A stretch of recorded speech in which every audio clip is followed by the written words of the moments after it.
نحمده ونصلي على رسوله الكريم اما بعد فاعوذ بالله من الشيطان الرجيم بسم الله الرحمن الرحيم رب اشرح لي صدري ويسر لي امري واحلل عقدة من لساني يفقهوا قولي۔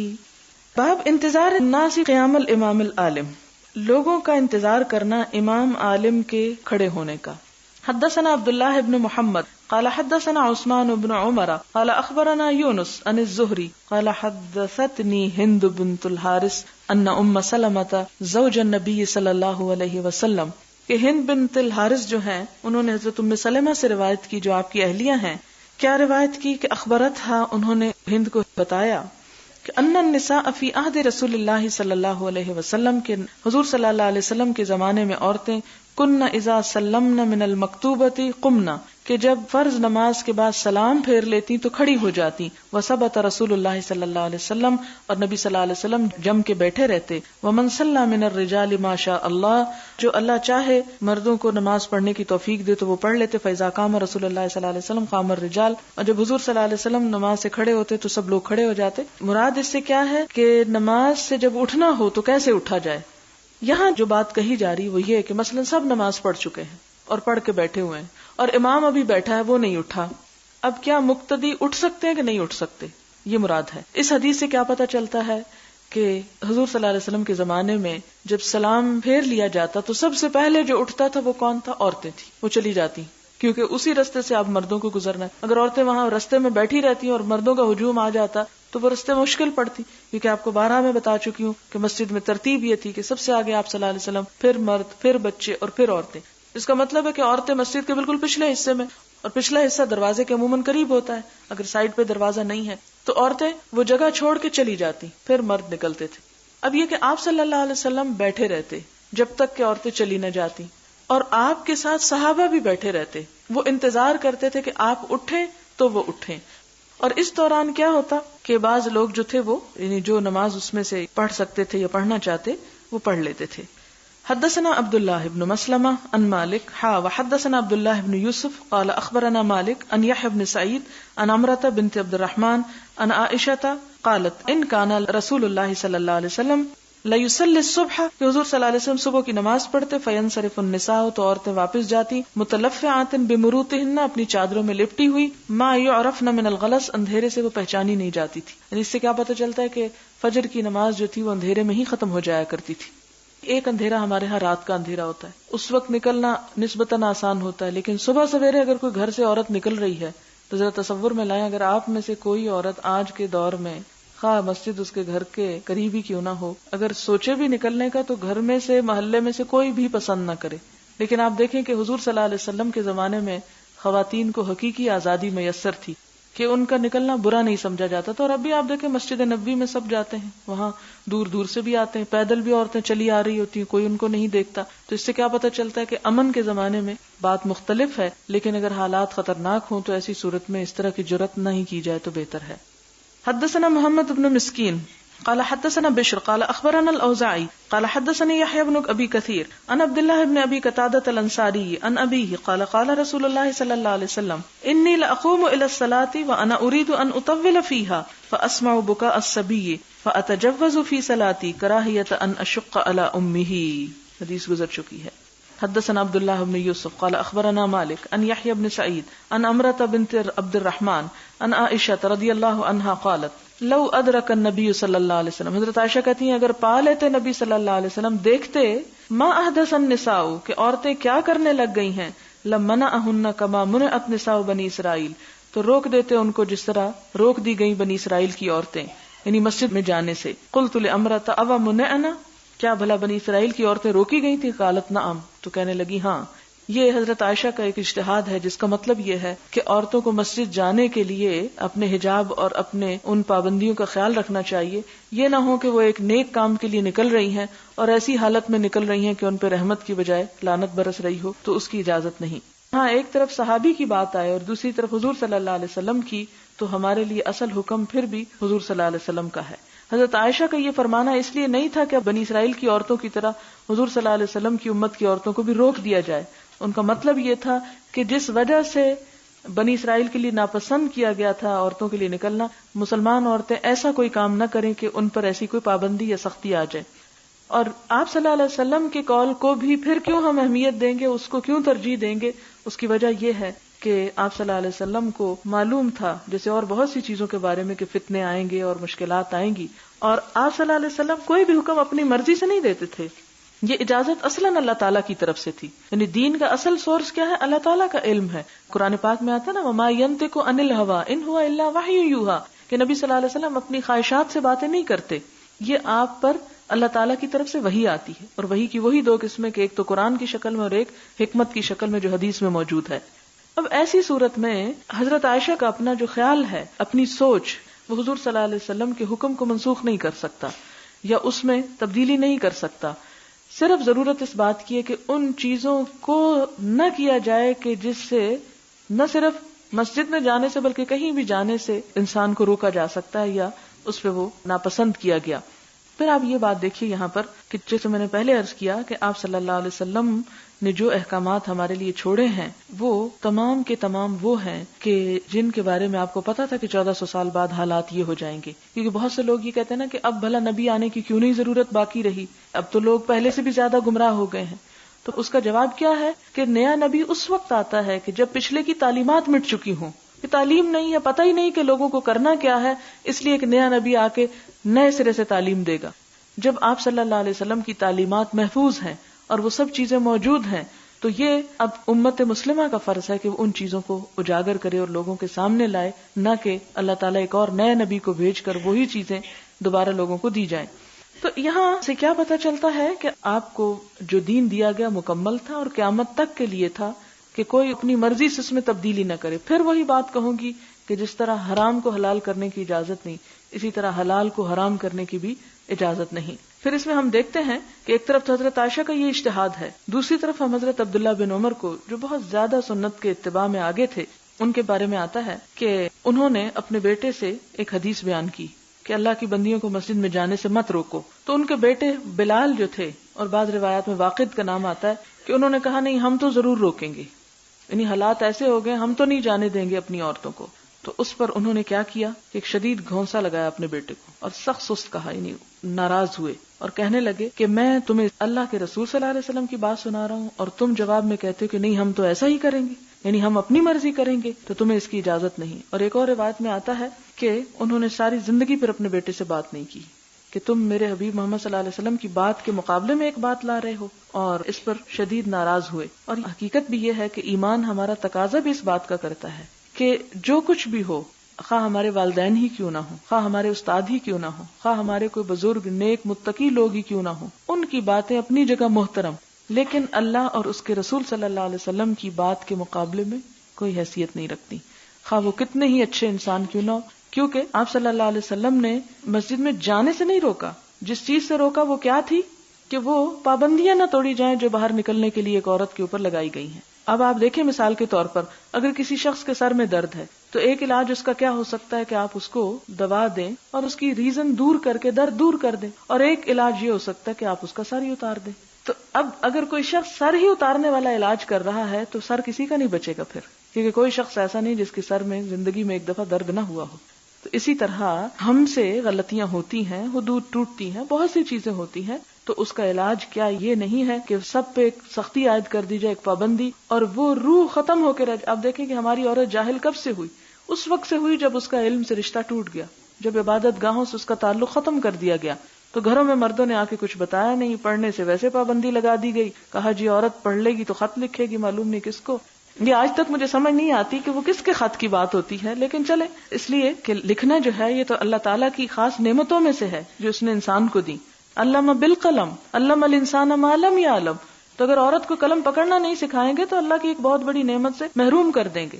اور آپ صلی اللہ علیہ وسلم نے تو اس پر بہت حرص کا اظہار کیا کہ عورتوں کو تعلیم دی جائے، لیکن ہمارے ہاں اس سبب کو دور کرنے کی بجائے عورت کو پڑھنے سے ہی روک دیا گیا. یعنی بجائے اس کے کہ آپ وہ سبب نہ پیدا ہونے دیں کہ جس سے عورت کسی کو خط لکھ سکے، آپ علم کو تو نہ روکیں. تو ایک ایسی برائی جو ایک بڑے خیر کو روک رہی ہے تو اس برائی کی وجہ سے ایک بڑے خیر سے روکا نہیں جا سکتا. لہٰذا بیماروں کے علاج کے لیے وہ طریقے اختیار کریں جو انہیں زندگی دیں، نہ کہ انہیں موت. تو جہالت کیا ہے؟ موت ہے. عبادت سے رکنا کیا؟ موت ہے. مسلمانوں کی دعا سے محروم رہنا اور اجتماعی عبادات سے پیچھے رہنا دلوں کی موت ہے. لہذا موت کا شکار کرنے کی بجائے لوگوں کو اور ختم کرنے کی بجائے کیا کریں؟ انہیں زندگی دینے والے کام کریں. پھر اس کے بعد اگلی حدیث ہے باب صلاۃ النساء خلف الرجال، عورتوں کی نماز مردوں کے پیچھے، یعنی صفیں ان کی اینڈ میں ہوں گی. حدثنا یحیی بن قزعہ قال حدثنا ابراہیم بن سعد عن الزہری عن ہند بنت الحارث عن ام سلمۃ رضی اللہ عنہا قالت كان رسول اللہ صلی اللہ علیہ وسلم اذا سلم قام النساء حين يقضي تسلیمه ويمكث هو في مقامه يسيرا قبل ان يقوم قال نرى والله اعلم ان ذلك كان لكي ينصرف النساء قبل ان يدركهن احد من الرجال. اب آپ دیکھیں کہ بعض اوقات لوگ کچھ مسلمان بھی اور کچھ غیر مسلم بھی بڑے اعتراض کرتے ہیں جی اسلام نے عورت کے ساتھ بہت ڈسکریمنیشن کی ہے، اور اس کا واضح ثبوت یہ ہے کہ مسجد میں ان کی صفیں سب سے پیچھے ہوتی ہیں، ان کو ساتھ نہیں کھڑے ہونے کی اجازت، اور یہ ظلم ہے عورت پر کہ وہ مرد کے شانے کے ساتھ شانہ ملا کے کھڑی نہیں ہو سکتی. اب آپ دیکھیں کہ 2-3 صورتیں ہو سکتی ہیں. مثلا اسلام نے ان میں سے ایک صورت اختیار کی. ایک صورت یہ ہے کہ عورتیں آگے ہوں مرد پیچھے ہوں.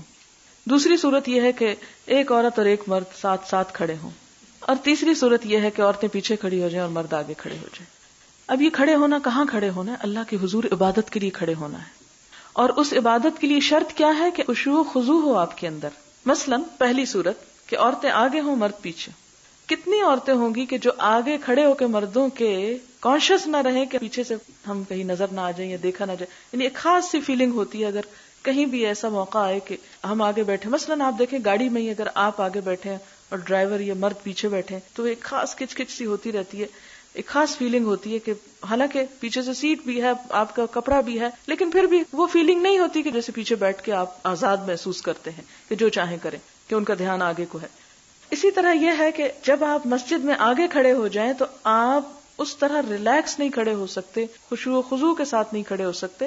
پھر عورت ایک زینت ہے، باوجود اس کے کہ وہ کپڑوں سے ڈھکی ہوئی، پھر بھی اس کے فگرز، اس کے لمبائی چوڑائی، وہ سب چیزیں نظر آتی ہیں جو پھر بھی ایک اٹریکشن کا باعث ہے. ایسی اٹریکشن کو اللہ تعالیٰ نے ما ظہر منہا میں شامل کر کے ایگزمپٹ کر دیا کہ کوئی بات نہیں، کہ باوجود اس کے جو چیز ظاہر ہو رہی ہے وہ تو ہو رہی ہے، وہ تو ایک نیچرل ہے، وہ ہوگی، اس کی معافی ہے. جان بوجھ کے جو ظاہر کیا جائے اس کی پکڑ ہے. اب آپ دیکھیں کہ اگلی صورت میں کہ آگے کھڑی ہیں عورت کبھی کمفرٹیبل نہیں ہو سکتی. دوسری صورت کے ساتھ ساتھ کھڑی ہے مرد، پھر بھی ہو سکتا ہے کہ جذبات پہ کنٹرول کر لیں. عورت عموماً کنٹرول نہیں کر پاتی. یہ نہیں کہ میں باعث ہو کے بات کر رہی ہوں، عموماً اور اکثریت کی حالت یہ ہوتی ہے کہ آپ کسی دیہاتی عورت کو لے آئیں. آپ دیکھیں کہ بعض اوقات آپ میں سے جو لوگ ڈاکٹر ہیں آپ میں پتا ہوگا کہ وہ اپنی حقیقت نہیں بتا سکتی، شرم کے مارے منہ سے بات نہیں کھول کے کر سکتی. ایسی صورت میں کہ وہ سارا وقت جڑی جکڑی اور شرم کے مارے کھڑی اور ایک مصیبت میں مبتلا کہ ان کا دھیان اللہ تعالیٰ کی طرف جائے ہی نہ، اور وہ اسی میں ہی کانشیس رہیں کہ کوئی مرد کو چٹکی نہ کاٹ جائے یا کونی نہ مار جائے. کیونکہ آپ نے بازاروں میں یہ بھی دیکھا ہوگا کہ جہاں رش ہوتا ہے وہاں عموماً مرد چھوڑتے نہیں ہیں عورتوں کو، کہیں کونی مار جائیں گے، کہیں کچھ کر جائیں گے، کہیں کوئی آوازیں کس جائیں گے.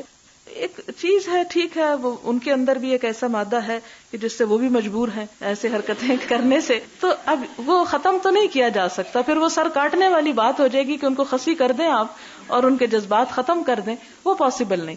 تو اللہ تعالیٰ نے دونوں کو اپنے اپنی فیلنگ، جذبات کا حسن بھی دیا اور صرف لائن کھینچ دی کہ آپ اس طرف رہو، آپ اس طرف رہو، تاکہ آپ اس جذبات سے فائدہ تو اٹھاؤ لیکن نقصان نہ اٹھاؤ.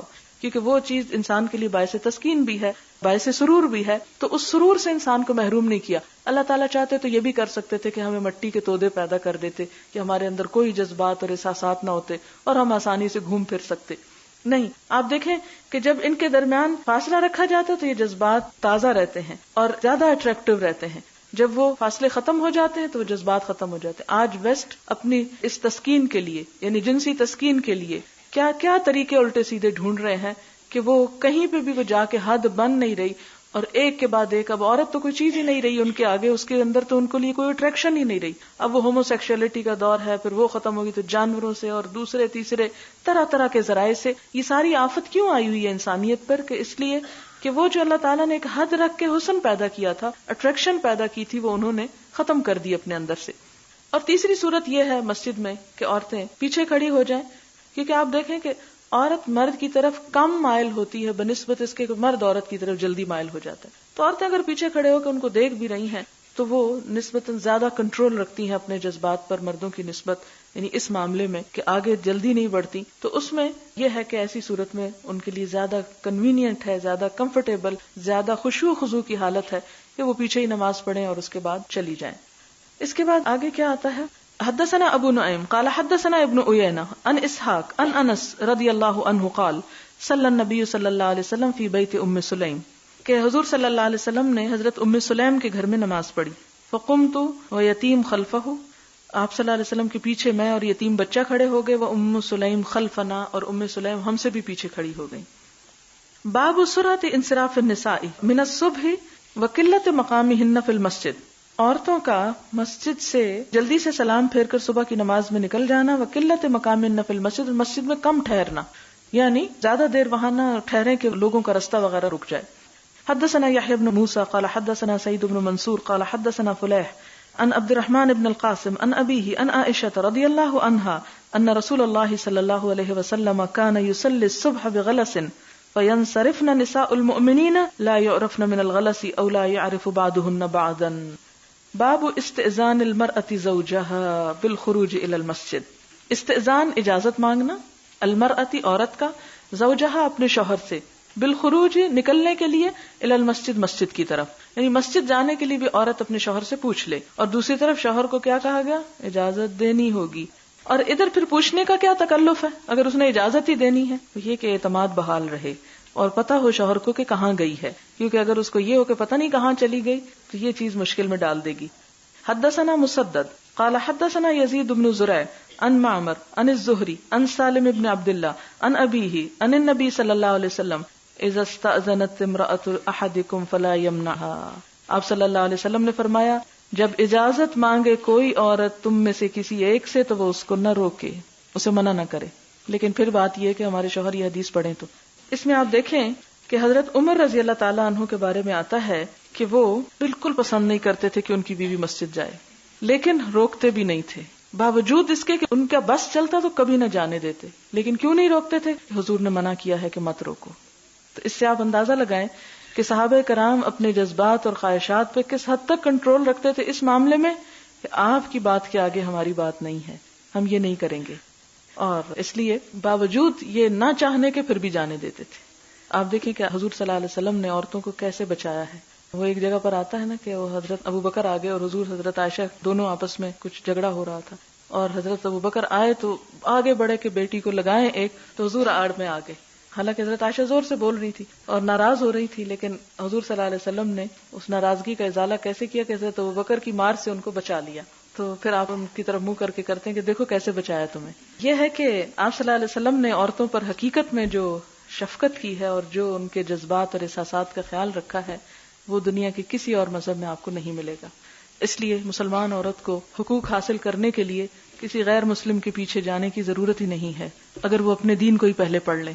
ہمارے ہاں مشکل اس وقت ہوتی ہے، پریشانی ہمیں جب ہوتی ہے جب ہمیں اپنا دین معلوم نہیں ہوتا اور ہم صرف نعروں پہ اور جو دنیا میں نئی چیز نظر آتی ہے اس کو اپنا منزل اور مقصود بنا لیتے ہیں۔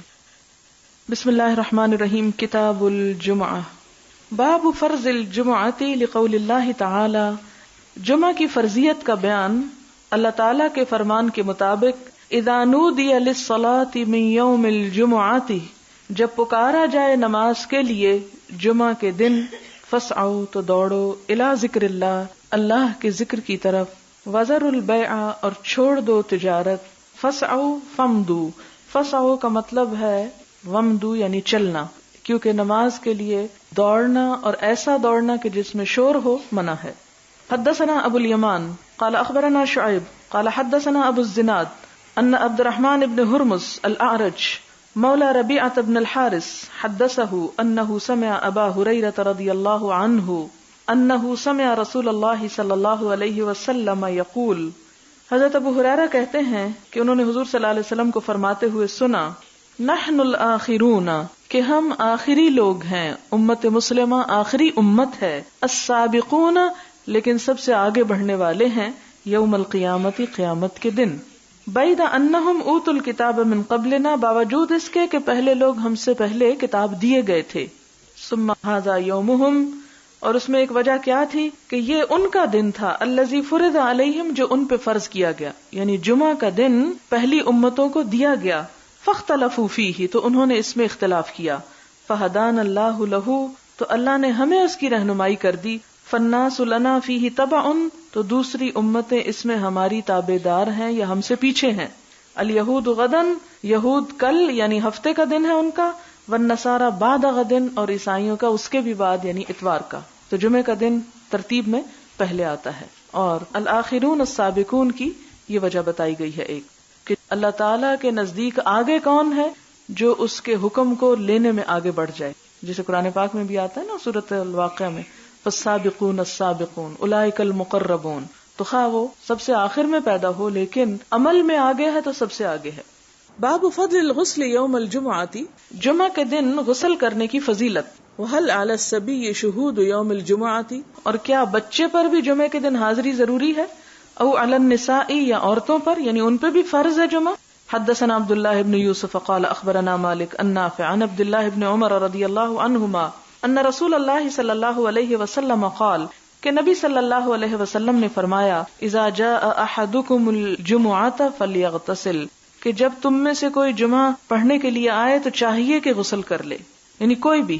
تو اس سے کیا پتہ چلتا ہے کہ جمعے کے دن غسل کرنا ضروری ہے. فرض کے درجے میں تو نہیں لیکن پسندیدہ ہے اور اس کی بہت تاکید کی گئی ہے. یہی وجہ ہے کہ بعض ائمہ کے نزدیک واجب ہے، لازم ہے، جمعہ ہوتا نہیں جب تک غسل نہ کیا جائے. اور بعض نے کہا کہ یہ وجوب کے معنوں میں نہیں بلکہ مستحب ہونے کے معنوں میں ہے.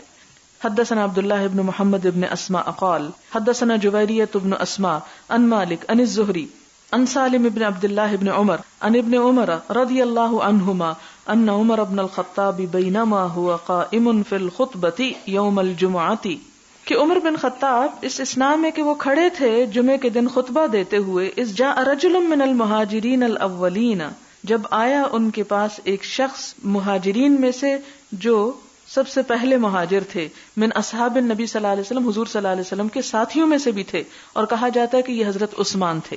فناداہ عمر، تو ان کو حضرت عمر نے خطبے کے حالت میں پکارا. ایت ساعۃ ھذہ، کون سی ہے گھڑی یہ کون سا وقت ہے.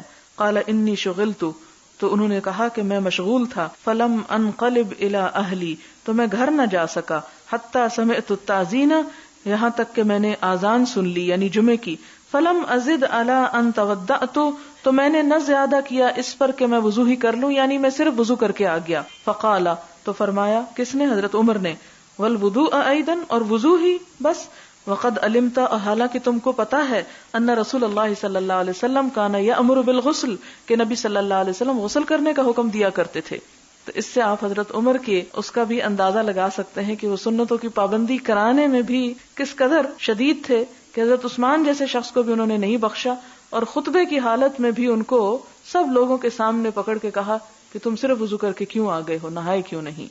حدثنا عبداللہ ابن یوسف قال اخبرنا مالک عن صفوان ابن سلیم عن عطاء ابن یسار عن ابی سعید الخدری رضی اللہ عنہ ان رسول اللہ صلی اللہ علیہ وسلم قال، آپ صلی اللہ علیہ وسلم نے فرمایا، غسل یوم الجمعۃ واجب علی کل محتلم، آپ نے فرمایا کہ جمعے کے دن کا غسل ہر جوان شخص پر فرض ہے، واجب ہے. اور واجب یہاں یعنی لازم کے معنوں میں آ رہا ہے. ایک اصطلاحی واجب ہوتا ہے نا جو آپ فقہ اور اصول فقہ میں پڑھتے ہیں، یہاں واجب کا لفظ لازم کے معنوں میں کہ لازمی ہے.